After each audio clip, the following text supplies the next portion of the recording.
I called my parents to tell them my husband had died in an accident and my daughter was in a coma.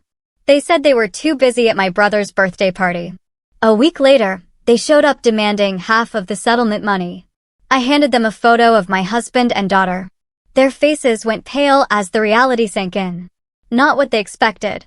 It was 2:17 p.m. when my world imploded. The call came, the kind you only ever hear about, the one that rips your life into a before and after. "Mrs. Bennett," a voice said, so clinical, so detached from the horror he was relaying. "There's been an accident. Your husband, Michael, didn't make it. Your daughter, Hannah, is in critical condition." My breath hitched. The room spun. Through blinding tears, I fumbled for my phone, calling the only people I thought would drop everything. "Mom, Dad," I sobbed, the words tearing from my throat. "Michael's dead, and Hannah might not survive." And their response? A pause, then Olivia, "We're right in the middle of Connor's birthday lunch right now. Can this wait?" That's right. A party. For my little brother. That was just the beginning of how my own parents abandoned me in my darkest hour, only to reappear weeks later, demanding half of everything I had left. Before that horrific Tuesday, Michael and we had built something truly special. What I honestly thought was a perfect life. We met at Northwestern, two college kids burning the midnight oil in the library. He was this tall, smiling architecture student with the kindest brown eyes I'd ever seen, and a laugh that just made everyone around him smile. After graduation, he went into civil engineering. I became a financial analyst. 3 years later, we were saying our vows under golden autumn leaves, buying our charming colonial home, dreaming of family. And then, after years of heartbreaking fertility treatments, 3 miscarriages, and so many tears, our miracle arrived. Hannah Elizabeth Bennett. 6 pounds, 2 ounces of pure fight, with Michael's warm brown eyes and my stubbornly determined chin.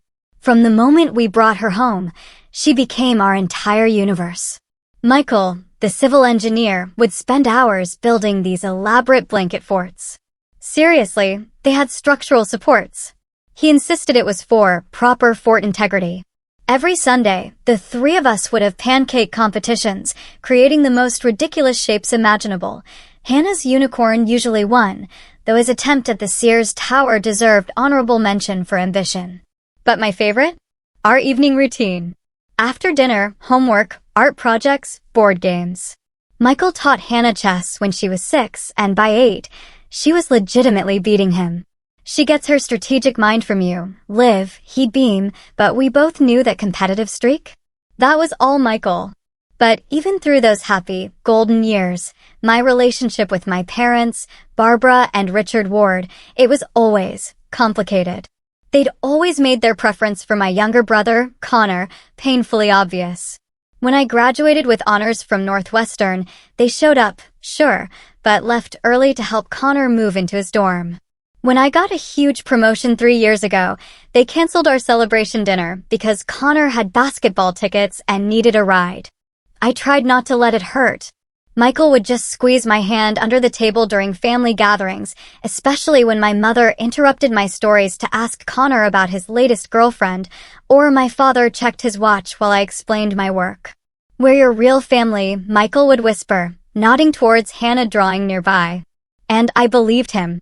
I really did. The morning of the accident started like any other Tuesday. Michael made coffee. I packed Hannah's lunch. She was so excited about her swimming competition that afternoon.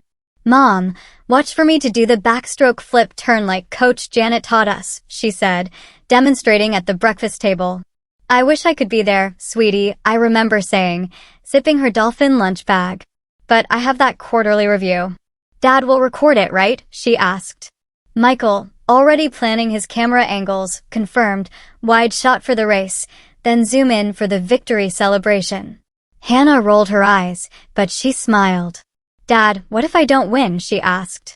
"Then I'll delete the evidence, and we'll tell Mom you were robbed by biased judging," he winked, making us both laugh. Those were our last normal moments. Our last shared breakfast. The last time I heard Michael's laugh or saw Hannah's eye roll. The last ordinary morning before everything shattered. I kissed them both goodbye at 7:45 a.m.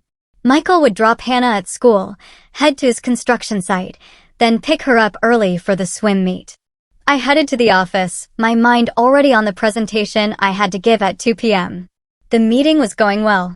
I was explaining our fourth quarter projections when my phone buzzed. I ignored it. It buzzed again. And again. When it buzzed a fourth time in 5 minutes, I apologized to the room and glanced at the screen. An unknown number. I excused myself. It rang again as I stepped into the hallway. "Is this Olivia Bennett?" a serious voice asked. "This is Officer Martinez with Chicago PD. There's been an accident involving your husband and daughter." The world tilted. I grabbed the wall, just to stay upright. The next words would divide my life into before and after, though I didn't know it yet. "You need to come to Northwestern Memorial immediately. Your husband's vehicle was struck by another driver. I'm very sorry to tell you that Michael Bennett was pronounced dead at the scene. Your daughter, Hannah, is in critical condition." I don't remember dropping my phone. I don't remember my colleague, Rachel, finding me collapsed in the hallway. I don't remember her driving me to the hospital, though she later told me she ran every red light to get me there faster. The next clear memory? Standing in the emergency department, screaming Michael's name, as if sheer volume alone could drag him back from wherever he had gone. The accident report was clinical, detached. It painted a sterile picture of the worst day of my life. At 1:42 p.m., a red pickup, driven by Thomas Wells, 46, ran a red light. His blood alcohol level? 0.21, nearly 3 times the legal limit. He hit Michael's car at 48 miles per hour. Michael died instantly. Hannah, strapped in her booster seat, suffered a severe traumatic brain injury, for broken ribs, a punctured lung, a fractured femur. Officer Martinez delivered these facts to me in a quiet room. All I could think was, Michael was taking Hannah to her swim meet. She was so excited about that flip turn. She never got the chance. Dr. Lawrence, a neurosurgeon with kind eyes, explained Hannah's condition using words that felt like a foreign language: intracranial pressure, induced coma, cerebral edema. I nodded as if I understood, but all I truly grasped was that my 9-year-old daughter might never wake up. "Can I see my husband?" I asked. A social worker, Patricia, led me to a different floor. She tried to prepare me, talking about trauma, about how Michael wouldn't look like himself. But nothing, absolutely nothing, could have prepared me for seeing my vibrant, laughing husband motionless under harsh fluorescent lights. His face was peaceful, but wrong. Empty. The animation that made him Michael was gone. I touched his hand. It was cold. That's when I finally broke. Collapsing across his chest, begging him to wake up, to not leave us, to come back and help me because I couldn't do this alone. I don't know how long I stayed there. Eventually, Patricia gently guided me back to the waiting area.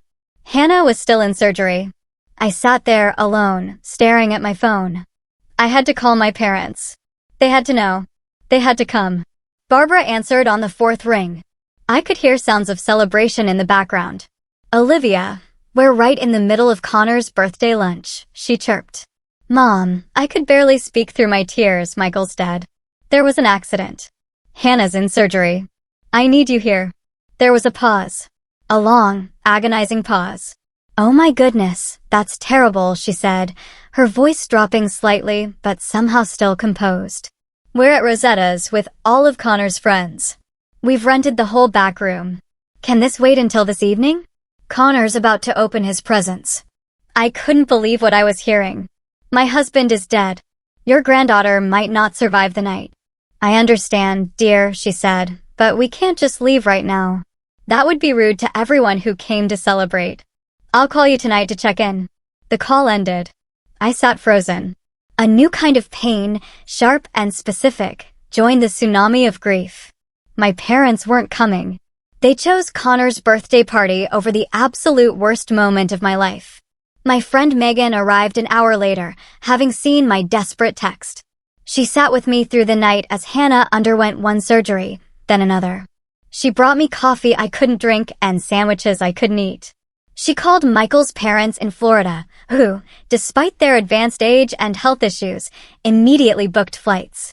Megan contacted my boss, explained the situation, arranged for bereavement leave. She did everything my parents should have done. The first 72 hours passed in a fog of grief and sheer terror. I alternated between sitting beside Hannah's bed in the pediatric ICU, her small body connected to more machines than I could count, and making arrangements for Michael's funeral. His parents arrived, shell-shocked and gray with grief, yet still finding strength to support me. My parents called once, briefly, making vague noises about visiting when things settled down. Dr. Lawrence explained that Hannah's condition was critical but stable. They'd placed her in a medically induced coma to help her brain heal. The next few days are crucial, he said gently. All we can do now is wait and monitor. So I waited. I slept in a chair beside Hannah's bed, waking at every beep, every change in the rhythm of the machines keeping her alive. Nurses named Sophia and Daniel became my lifelines, explaining each procedure, each medication, each small sign of hope or concern. On the fourth day, a man in a suit appeared at Hannah's door. Jeffrey Williams, an attorney specializing in accidents and wrongful death. Your friend Megan contacted me, he explained. The driver who hit your husband was heavily intoxicated and has multiple prior DUIs. There will likely be both criminal charges and potential for a substantial civil settlement. I signed papers I barely read. Jeffrey promised to handle everything, to keep me informed but not burdened. Focus on your daughter, he said kindly. Let me worry about the legal aspects. That evening, I received another call, this time from an insurance representative. Thomas. He explained the drunk driver's insurance company was already discussing settlement possibilities. The words just washed over me. Meaningless. No amount of money would bring Michael back or guarantee that Hannah would wake up. As Hannah's first week stretched into the second, I realized I needed to plan Michael's funeral alone. His parents had returned to Florida temporarily to arrange long-term care for his father, who suffered from advanced Parkinson's. My parents had sent flowers, but explained that Connor had a job interview they needed to help him prepare for. The betrayal cut deeper each day. Planning your husband's funeral while your child fights for her life creates a special kind of hell. I chose a casket while sitting beside Hannah's hospital bed, my laptop balanced on my knees, the rhythmic beep of her heart monitor the only sound. I selected flowers during her morning neurological assessment, half listening to Dr. Lawrence explain small improvements in her intracranial pressure. I wrote Michael's obituary at 3 a.m., tears blurring the screen as I tried to condense 40 years of vibrant life into 3 paragraphs. My parents finally called the day before the funeral. We're so sorry about missing your calls, Olivia, my mother said, no real apology in her tone. Connor's birthday celebration ran quite late, and then he had that big interview. Your father has been coaching him all week. I said nothing. The silence stretched uncomfortably. Anyway, she continued, briskly, we should be able to make it to the funeral tomorrow, assuming nothing comes up. What time is it again? 2 p.m., I replied flatly. St. Matthew's Church. That's a bit inconvenient, dear. Connor has a lunch meeting that might run long.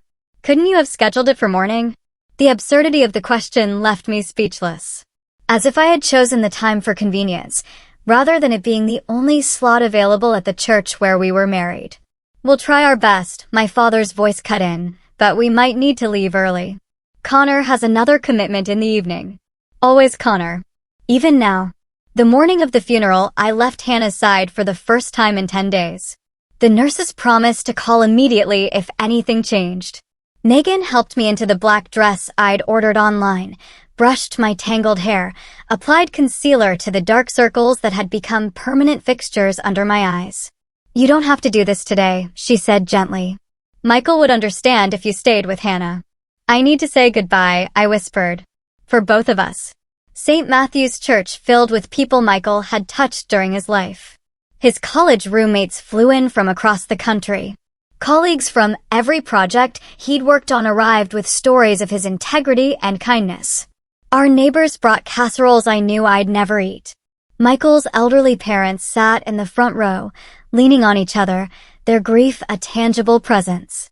My parents arrived 17 minutes late, slipping into the second row with Connor trailing behind them. My mother wore a navy dress that seemed more appropriate for a business lunch than her son-in-law's funeral. My father checked his watch 3 times during the service. Connor looked uncomfortable, shifting in his seat, checking his phone when he thought no one was watching. I delivered the eulogy with a strength I didn't know I possessed, telling stories of Michael's laughter, his dedication to Hannah, his passion for creating buildings that would stand long after we were all gone. I spoke of his love for Sunday morning pancakes, his terrible singing voice, and how he could fix anything with duct tape and optimism. I didn't cry until the very end, when I promised to keep his memory alive for Hannah, to make sure she grew up knowing exactly who her father had been. My parents left during the final hymn. Urgent call from Connor's potential employer, my mother whispered as they slipped past. Connor followed, offering an awkward half-hug and a mumbled, "Sorry for your loss," that seemed directed at the floor rather than me. At the cemetery, Michael's colleagues formed a protective circle around me. Megan held my hand as the casket was lowered. Michael's mother placed a white rose on the polished wood, her hands shaking with age and sorrow. After everyone left, I stood alone beside the fresh mound of earth, unable to comprehend that Michael was beneath it. "I don't know how to do this without you," I whispered to the ground. "Hannah needs you. I need you." The cemetery worker, waiting discreetly by a nearby tree, pretended not to notice my breakdown. Eventually, Megan guided me back to the car, back to the hospital, back to the vigil beside Hannah's bed. When I finally returned home 3 days later to shower and collect fresh clothes, the house felt like a museum of our former life. Michael's coffee mug still sat in the sink. Hannah's backpack hung on its hook by the door, her unfinished math homework visible in the front pocket. I curled up on our bed, burying my face in Michael's pillow, breathing in the fading scent of his shampoo, and allowed myself to scream until my voice gave out. No one was there to hear me anyway. My family had made their priorities crystal clear. Days at the hospital blended together, forming a monotonous rhythm punctuated only by Hannah's medical assessments. My life narrowed to the beeping monitors, the hushed conversations with medical staff, and the constant, gnawing fear that Hannah might never wake up. I took an extended leave from work, unable to imagine focusing on financial projections while my daughter fought for her life. Dr. Lawrence became a fixture in my new reality. Each morning, he arrived at 7:30 a.m., his voice gentle but honest, detailing Hannah's condition. "The swelling in her brain is gradually decreasing," he explained on day 14. "Her intracranial pressure readings are moving in the right direction." I clung to these small victories, searching his face for any sign he was offering false hope, but Dr. Lawrence never sugarcoated it. "Recovery from traumatic brain injury is a marathon, not a sprint," he reminded me often. "We're looking for incremental progress." Physical therapist Daniel began passive movement therapy, carefully exercising Hannah's limbs to prevent muscle atrophy while she remained unconscious. "We're keeping her body ready," he explained, demonstrating gentle stretches I could perform. "When she wakes up, she'll need her strength." The word when, not if, became my lifeline.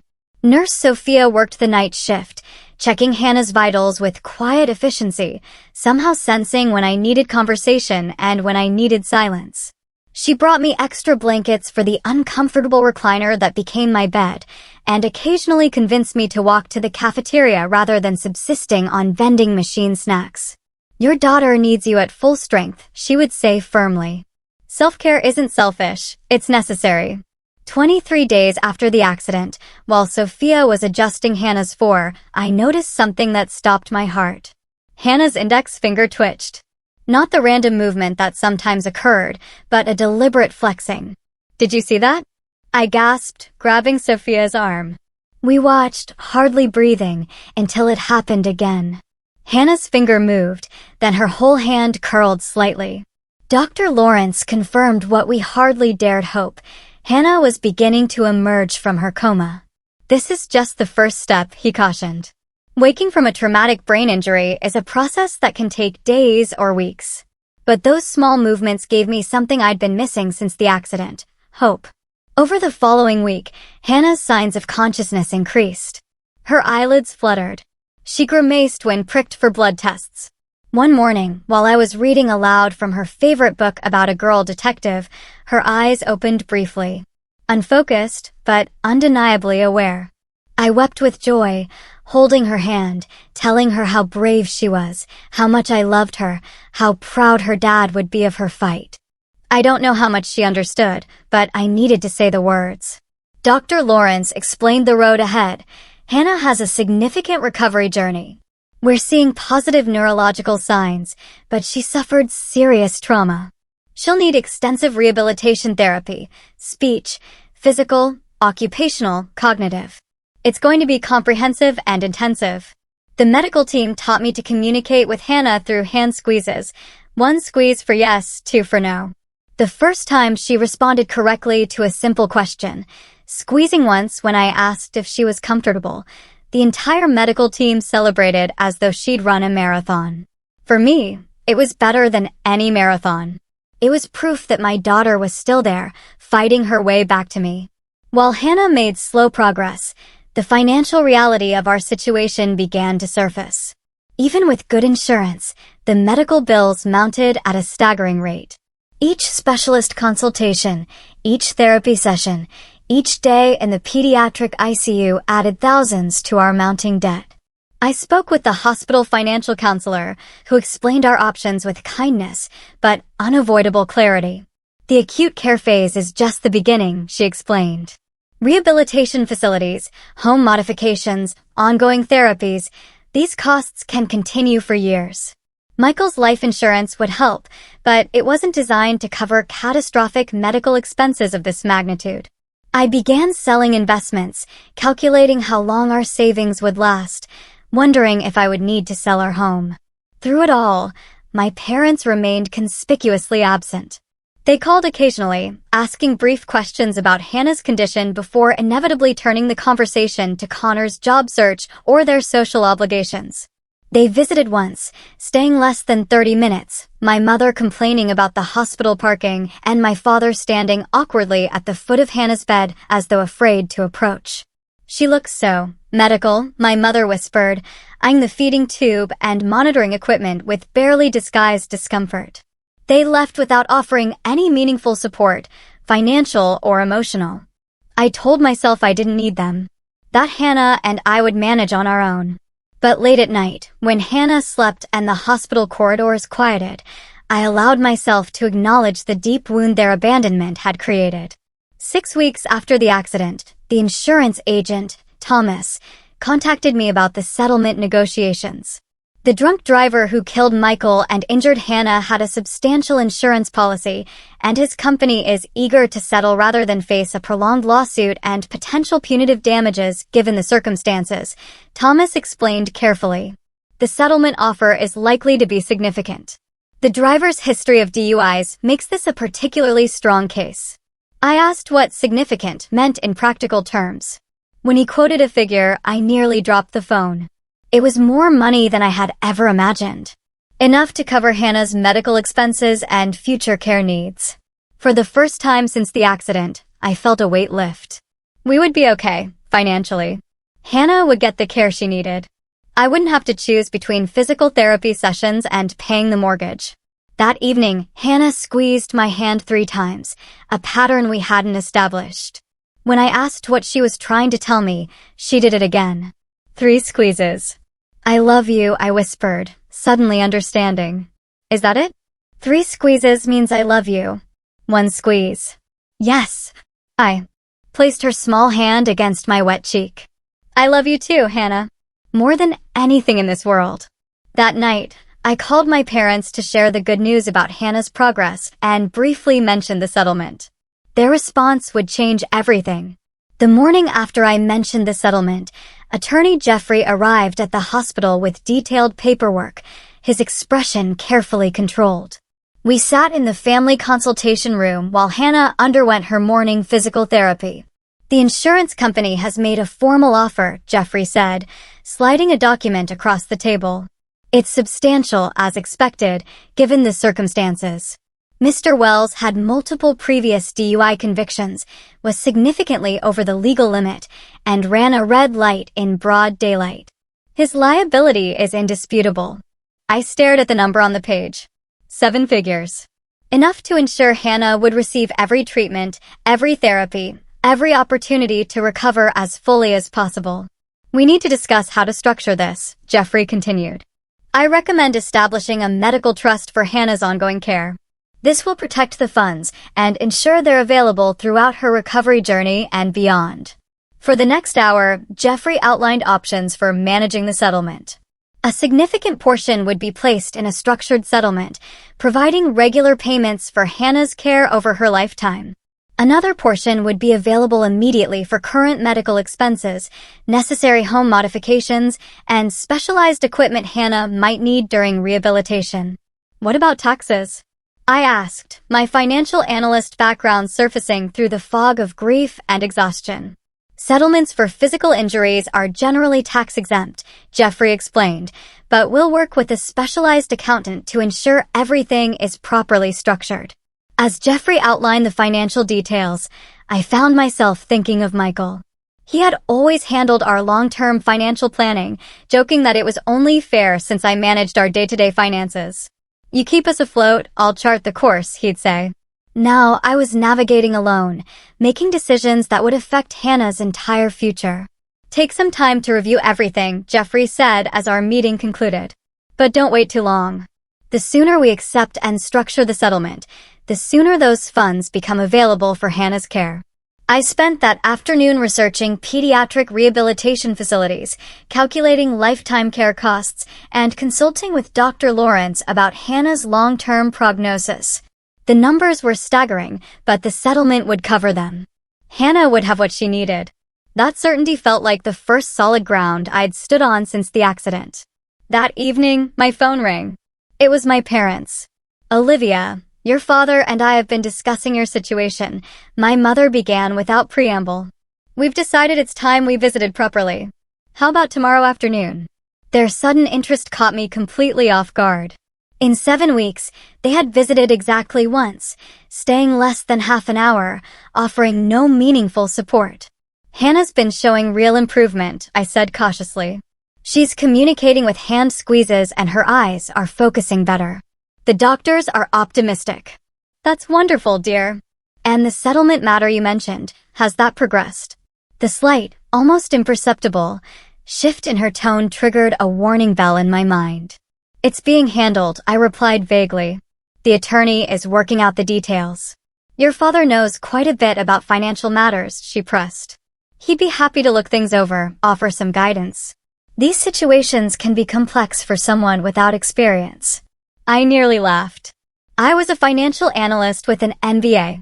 My father was a high school history teacher who consistently made poor investment choices. I appreciate the offer, but I have professional advisors, I said. Will you be coming around lunchtime tomorrow? I should prepare Hannah. She gets anxious around visitors she hasn't seen in a while. The subtle criticism wasn't lost on my mother. We'll be there at 1, she said stiffly, before ending the call. The next morning, I gently explained to Hannah that her grandparents would be visiting. They haven't been able to come much because they've been busy, I said, choosing my words carefully. Hannah deserved to know her grandparents loved her, regardless of my complicated feelings. Hannah squeezed my hand once. Yes, she understood. Then she squeezed twice. No, she wasn't happy about it. Even at 9 years old, even with a traumatic brain injury, Hannah saw right through pretenses. My parents arrived precisely at 1, bearing a stuffed bear from the hospital gift shop and a bunch of bright balloons. My mother had applied full makeup and wore a smart pantsuit, as though visiting a business associate rather than her injured granddaughter. My father trailed behind her, carrying a folder that immediately raised my suspicions. Hannah, look how much better you're doing, my mother exclaimed with forced brightness. Soon you'll be up and about, back to normal. I saw Hannah's heart rate increase slightly on the monitor. Dr. Lawrence had warned against suggesting quick or complete recovery. Hannah was making remarkable progress, but faced months, even years, of rehabilitation. Hannah is making steady progress, I corrected gently. We're celebrating each small victory, aren't we, sweetie? Hannah squeezed my hand once. Yes. My mother placed the bear on Hannah's bedside table, then immediately turned to me. Olivia, we need to discuss some important matters. Perhaps we could step outside. Anything you need to say can be said here, I replied, my voice calm but firm. Hannah's speech therapist encourages normal conversation around her, even if she can't fully participate yet. My mother's smile tightened.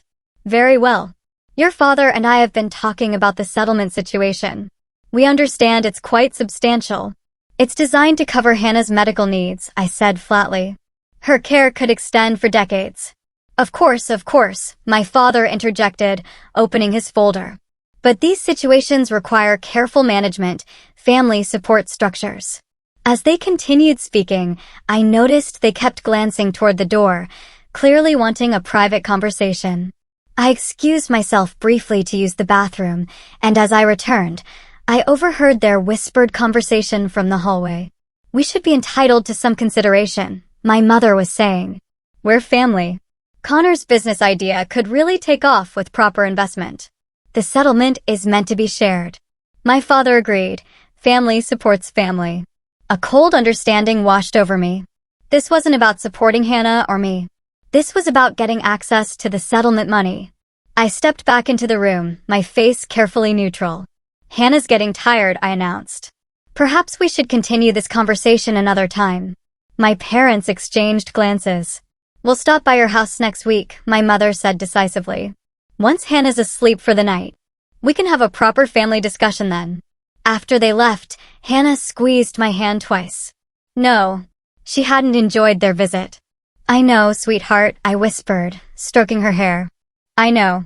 That night, I called Megan and explained the situation. Her outrage matched what I was feeling, but couldn't express. They can't be serious, she fumed. That money is. For Hannah's care. I think they're very serious, I replied, watching Hannah sleep. And I think they're going to push hard. What will you do? She considered the question. Whatever I have to, I answered, finally. Whatever I have to. 1 week after their hospital visit, my parents arrived at my front door precisely at 7 in the evening. Connor stood slightly behind them, looking uncomfortable but determined.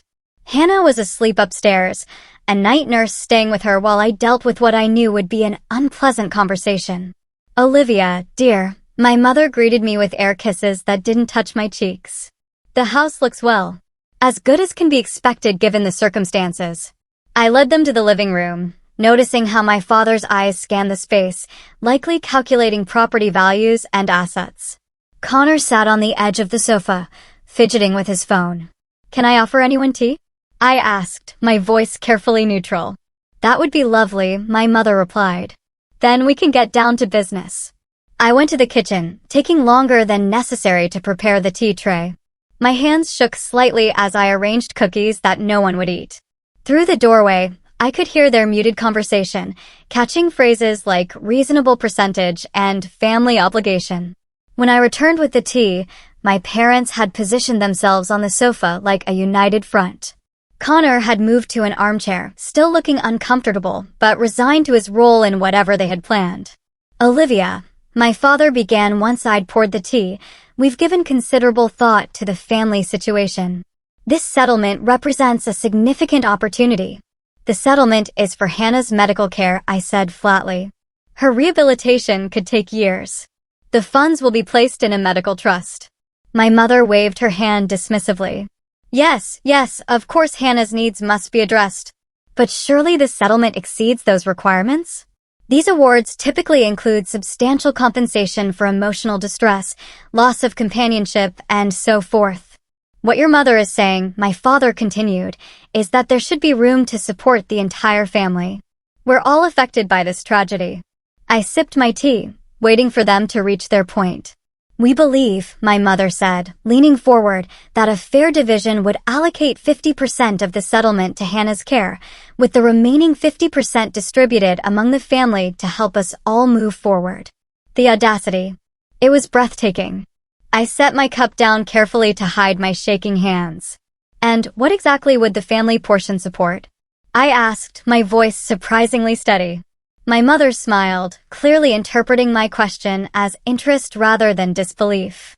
Well, Connor has developed an exciting business proposal. A technology startup with tremendous potential. With proper funding, he could really make something of himself. Connor shifted uncomfortably but nodded. It's an app for coordinating dog walkers, he explained. Like Uber, but for pets. And of course, my father added, your mother and I aren't getting any younger. We need to think about retirement. Perhaps a vacation property where the family could gather. A place for healing. I see, I said quietly. And what about Michael's parents? Are they included in this family distribution? My mother's expression soured. Well, they're not direct blood relatives anymore, are they? I mean, with Michael gone, I stood abruptly. Excuse me for a moment. I walked calmly upstairs, checking briefly on Hannah and the night nurse before entering my bedroom. From my closet, I retrieved a photo album I'd been assembling for Hannah. When she was fully recovered, I wanted her to have memories of her father preserved. I selected 2 photographs and returned downstairs. My parents and Connor were huddled in conversation that ceased when I entered the room. My mother's face bore the determined expression I recognized from childhood, the one that preceded getting her way by any means necessary. Olivia, she began, her voice taking on the manipulative tone I knew too well. I understand this is difficult, but family supports family. That's what we do. Your father and I raised you, supported your education, gave you every advantage. Now it's time for some reciprocity. Connor's business idea is genuinely promising. My father added, with the right investment, it could provide for all of us in the long run. It's what Michael would have wanted, supporting the entire family. At the mention of Michael's name, something hardened within me. How dare they invoke him to serve their greed? You're right, I said softly. Family should support family. My mother's face brightened. I knew you'd see reason, dear. Before we discuss percentages, I continued, I'd like to show you something. I handed them the first photograph. It showed Michael in his casket, his face peaceful, but unmistakably dead. I had taken it for Hannah so that someday she would have a record of saying goodbye to her father, a goodbye she had been too injured to attend. My mother gasped. My father's face drained of color. Connor looked away. This, I said, my voice steady despite the tears threatening to fall, is what 50% of my loss looks like. This is what happened while you were celebrating Connor's birthday. Before they could respond, I handed them the second photograph. This one showed Hannah in the ICU, her small body connected to ventilators and monitors, her head partially shaved for the surgeries that had saved her life, her face swollen and bruised beyond recognition. And this is the other 50%, I continued. This is your granddaughter fighting for her life, while you were helping Connor prepare for job interviews. The color had completely drained from my mother's face. My father's hands trembled as he held the photograph. Connor looked like he might be sick. The settlement, I said, each word precise and cutting, will be placed entirely in a trust for Hannah's care. Every penny. It will cover her medical expenses, her therapy, her equipment, her education, her future. It will ensure that my 9-year-old daughter, who lost her father and nearly lost her own life, has everything she needs to recover and thrive. I stood, indicating our conversation was ending. True family shows up. True family sits in hospital waiting rooms and brings coffee at 2 in the morning and holds your hand when you identify your husband's body. True family doesn't wait until there's money involved to suddenly care. My mother's shock was transforming to indignation. Now listen here, Olivia. We are your parents. We deserve respect and consideration. Respect is earned, I replied quietly. And you haven't earned it. I'd like you to leave now. When you're ready to be actual grandparents to Hannah, to support us without conditions or expectations, you can call. Until then, we don't need the kind of family you're offering. Connor stood first. I'm sorry, Liv, he said, and I was surprised to see genuine regret in his eyes. This wasn't. I didn't mean for it to be like this. My parents rose stiffly, my mother clutching her purse like a shield. You'll regret this decision, she said coldly. When Hannah needs us, when you're overwhelmed trying to manage alone, you'll wish you hadn't been so stubborn. Maybe, I acknowledged. But I'd rather struggle alone than watch you treat my daughter's tragedy like a lottery win. Goodbye, Mom. Dad. Connor. I held the door open, watching them walk to their car in silence. As they drove away, I felt a strange combination of grief and relief wash over me. I had lost my husband. I had nearly lost my daughter. Now I had lost my parents too, though in truth, I suspected they had never really been mine to lose. That night, I slept in the chair beside Hannah's bed, the monitor's steady beeping a reminder that what remained of my family was still here. Still fighting. Still worth every sacrifice. 6 months after that confrontation, Hannah sat in her wheelchair on our back porch, laughing as she threw bread to the birds gathering in our yard. Her progress had been remarkable, though not without setbacks. The wheelchair was likely temporary, her physical therapist said. With continued work, she would probably walk again, though perhaps always with a slight limp. Her speech had returned, sometimes halting when she was tired, but growing stronger each week. Cognitive testing showed lingering effects from her brain injury, particularly in mathematics and short-term memory, but her personality, her humor, her essential Hannah-ness remained intact. Mom, she called, pointing to a cardinal that had landed on our fence. Look at that red one. Dad would have loved to see it. We had made talking about Michael a natural part of our daily lives. His photos remained throughout the house. We shared Dad's stories at dinner, sometimes laughing, sometimes crying, but always keeping his memory alive and present. He would have, I agreed, joining her on the porch.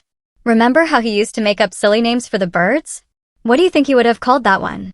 Hannah considered the cardinal seriously. Probably Sir Red Hood the Magnificent, she decided, making us both laugh. Our new routines had gradually solidified. Hannah attended therapy sessions 3 times weekly at a rehabilitation center specializing in pediatric brain injuries.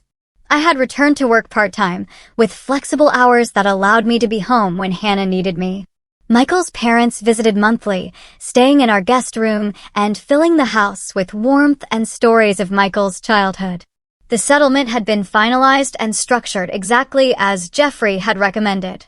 A trust provided for Hannah's ongoing medical needs, with additional funds set aside for her education and future. Our financial situation was secure, though I would have traded every penny to have Michael back and Hannah uninjured. Mom, Hannah said as we watched the birds, her voice taking on the hesitant quality that appeared when she broached difficult topics. Why don't Grandma and Grandpa Ward ever visit? Are they mad at us? The question pierced my heart. Despite everything, Hannah missed her grandparents. I had been careful never to disparage them in her presence, believing she had the right to form her own opinions. They're not mad at us, sweetie, I said carefully. Sometimes grown-ups make choices about where to spend their time and energy. Grandma and Grandpa Ward have been focusing on Uncle Connor lately. Hannah considered this. But they know I got hurt, right? And that Dad died? I needed them. They know, I confirmed, choosing my next words with extreme care. I think sometimes people don't know how to handle very sad things. They might stay away because they're uncomfortable or don't know what to say. That's silly, Hannah declared with the straightforward wisdom of children. When you're sad, you need people more, not less. You're absolutely right, I agreed, squeezing her shoulder gently. That's a very smart way to look at it. 3 weeks later, an envelope arrived with my parents' return address. Inside was a card and a 4-page handwritten letter. The card was for Hannah, with a gift certificate to her favorite bookstore and a simple message, thinking of you, love Grandma and Grandpa Ward. Nothing elaborate, but it was the first acknowledgement of Hannah they had sent since the confrontation. The letter was addressed to me. I sat at the kitchen table after Hannah was in bed and read my mother's surprisingly vulnerable words. Dear Olivia, she began. I don't know if you'll read this, and I wouldn't blame you if you didn't.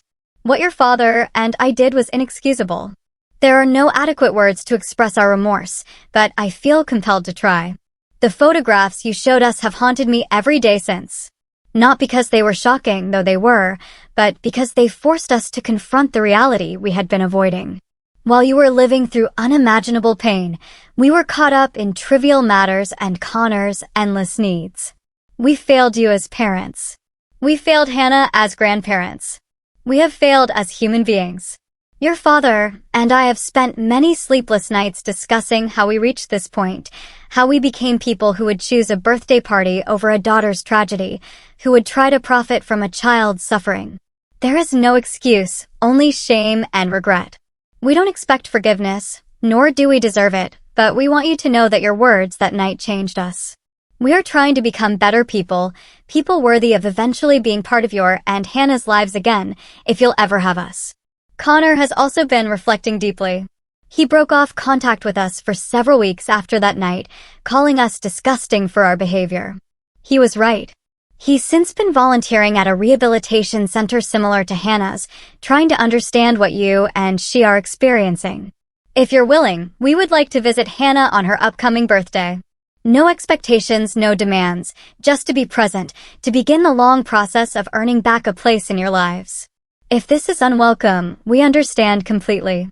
With deepest remorse and love, Mom. I folded the letter, unsure how to feel. Part of me wanted to tear it up, to protect Hannah and myself from further disappointment. But another part recognized genuine remorse in my mother's words. People could change, couldn't they? Wasn't that what I was teaching Hannah about her own recovery? That setbacks weren't permanent, that growth was always possible? After several days of consideration, I called my mother. Hannah's birthday gathering will be small, I said when she answered, skipping any greeting. Just a few friends from therapy, Michael's parents, and Megan's family. 3 to 5, on the last Saturday of the month. If you want to come, you're welcome. But it needs to be about Hannah, not about fixing our relationship. The silence on the other end lasted so long I thought the call had dropped. Thank you, Olivia, my mother finally said, her voice thick with what sounded like tears. We'll be there. On Hannah's terms. On your terms. Hannah's 10th birthday arrived with perfect early autumn weather. We set up a small party in the backyard, with decorations featuring her newest obsession, marine biology. Michael's parents helped hang streamers and blow up balloons, their gentle presence a reminder that family could be a source of strength rather than pain. When my parents arrived precisely at 3, the awkwardness was palpable. They carried a large gift, wrapped in paper covered with dolphins and seahorses, clearly chosen with Hannah's interests in mind. Connor arrived separately a half hour later, bringing a small gift bag and an uncomfortable smile. Hannah, I said as they approached where she sat in her wheelchair, look who's here. Hannah studied her grandparents with the direct gaze that had intensified since her injury, as though she was working harder to understand the world around her. Hi, she said simply. Hello, Hannah, my mother replied, her usual confidence nowhere to be seen. Happy birthday. We've missed you very much. Hannah considered this. I got hurt, she said plainly. My dad died. I needed you. The brutal simplicity of her statement hit my parents visibly. My father's eyes filled with tears, something I had seen perhaps twice in my life. You're right, he said, kneeling to her eye level despite his arthritic knees. We should have been there. We made a terrible mistake. I'm so sorry, Hannah. Hannah studied him for a long moment, then nodded once. Okay, do you want some cake? Mom made it with blue frosting inside, like the ocean. Just like that, Hannah offered a path forward. Not forgiveness, exactly, but an opportunity to begin again. The party proceeded with surprising ease. My parents made genuine efforts to engage with Hannah, asking about her therapy and listening attentively to her sometimes halting explanations. Connor spoke with me privately, apologizing again for his role in the settlement demand. I've been doing a lot of thinking, he said, watching Hannah showing my father her collection of seashells about the kind of person I want to be. The kind of brother. The kind of uncle. It's a process, I said, neither accepting nor rejecting his apology. We're all figuring it out, day by day. 2 weeks later, my parents asked if they could attend one of Hannah's therapy sessions to better understand her recovery journey. The following month, they suggested family therapy with a counselor specializing in family estrangement and reconciliation. Slowly, cautiously, we began rebuilding what had been broken, creating something new rather than trying to restore what had never truly existed. On the 1-year anniversary of Michael's death, Hannah and I visited the cemetery together. She walked with her walker, insisting on making the journey from the car to the grave under her own power. We placed flowers on the headstone, and Hannah pressed her hand against the engraved letters of her father's name. "I think Daddy would be proud of us," she said simply. "We got hurt, but we kept going." "He would be incredibly proud of you," I agreed, blinking back tears. "You're the bravest person I know." "And you too, Mom," she insisted. "You take care of me, and you go to work, and you don't cry until you think I'm asleep." I smiled through my tears, caught by my perceptive daughter. "We take care of each other, don't we?" As we made our slow way back to the car, Hannah asked, "Are we going to be okay?" "Just the two of us." I considered the question seriously, giving her the honest answer she deserved. "We're going to be different than we were before. There will always be a Michael-shaped hole in our lives. But yes, we're going to be okay. We have each other. We have people who love us. We're building a new kind of family." That evening, we sat on the porch swing Michael had installed the summer before the accident. Hannah leaned against my shoulder as we watched the sunset paint the sky in brilliant oranges and pinks. "Family isn't just who you're born to," I said softly, thinking of Megan, who had shown up when my parents wouldn't, of Michael's elderly parents who traveled despite their health issues to support us, of the nurses and therapists who had become part of our extended circle. Family is who shows up, who stays, who loves without conditions. Hannah nodded sleepily against my shoulder. "Like us," she murmured. "Exactly like us," I agreed. As the sun disappeared below the horizon, I thought about the journey we had traveled in the past year. The unimaginable loss, the betrayal, the difficult road of recovery, but also the discovery of strength I never knew I possessed, the deepening of true friendships, the rebuilding of family relationships on more honest foundations. We had survived the worst life could throw at us. Whatever came next, Hannah and I would face it together. Our small but mighty family of two. What would you do if your own family abandoned you in your darkest hour? Have you ever had to rebuild your life after a tragedy? Share your thoughts and stories in the comments below. And if Hannah's courage inspired you, please hit that like button. Subscribe to my channel for more stories of resilience, and share this video with someone who might need to be reminded that it's truly possible to find strength, even in our most broken moments. Thank you for being part of our community, where we can share these difficult journeys together.